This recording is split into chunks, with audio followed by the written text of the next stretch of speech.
Yo. Saungkapan, yo.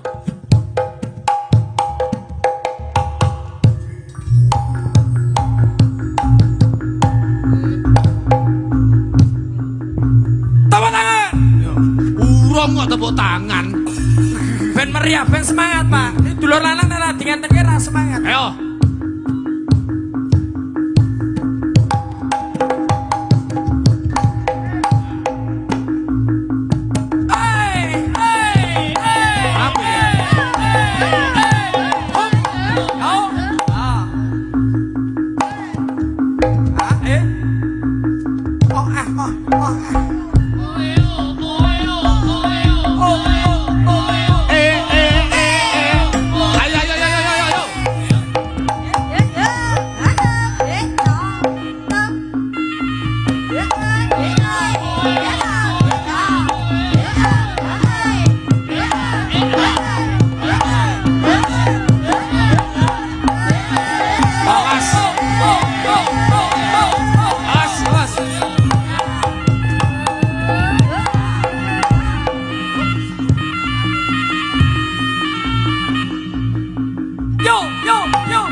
Apa eneng ngono iki?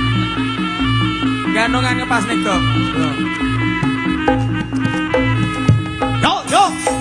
Awas.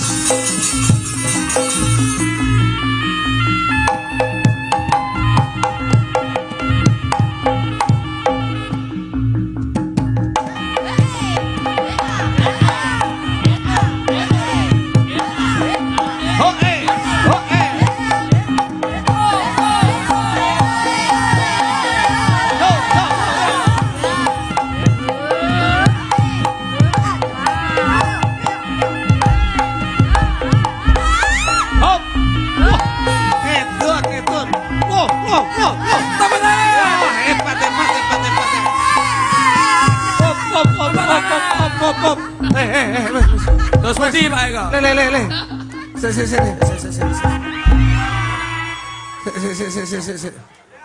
Wah. Ngene iki lho. Dadi. Sabar Pak, pangapunten Pak, pangapunten. Iki marine kudune ikete dhewe iki. Ya. Tekono dhisik to, Le. Aku kesurupan. Iki wis wengi, ngawur ae. Tekono mike cedhak ngono. Iki wis wengi kok iso kesurupan. Ngendi mau iki? Iki gila.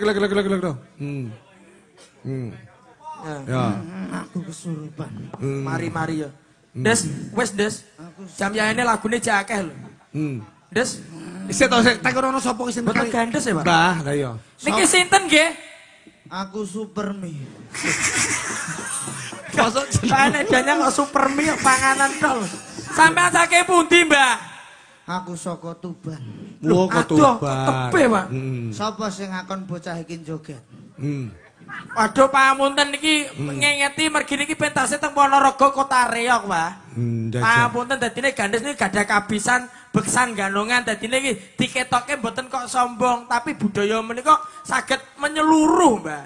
Janyang anu dalange sapa? Pak Eko. Endi wonge? Niki. Aku gak melok-melok lho, Pak. Kula Mbah. Sampeyan ngakon lho. Sampeyan aja mlirik-mlirik matane. Aku wedi. Ya. Ko Eko. Loh, Pak Eko. Iki pancen danyangan. Kowe kok jangkar iki arep piye? Sik to iki Mbah. Mbah. Ya melilik gak apa. Ya Mbah, seperan. Ya Mbah. Pripun Mbah? Sing nanggap sapa kok? Pak Parmin. Parmin kandhani. Piye?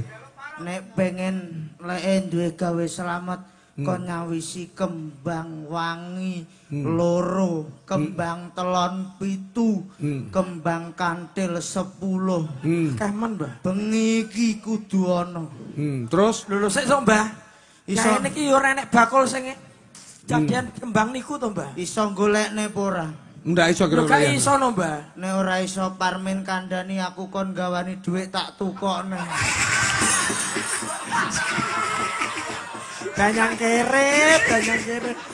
Kene lek ngrungokne tenan-tenan Langsung mari. Itu iya. Ini modele kok iso. Aduh lek ngrungokne sumpah aku sempat wedi lho. Kene lho mek wedi tenan Pak Eko. Kalau kembang kantil, kembang telon iki medeni lho. Jenengan wedi ya? Oh. Aku sing ngomong ya wedi ya. Oh, senane gawe-gawe ne. Mangsaku kok ora. Niku wau ngapunten mbok menawi wonten kirang so langkungipun Mak Oh ya tiru-tiru kok. Pun luar biasa matur sembah nuwun Pak Eko. Terus ke tembang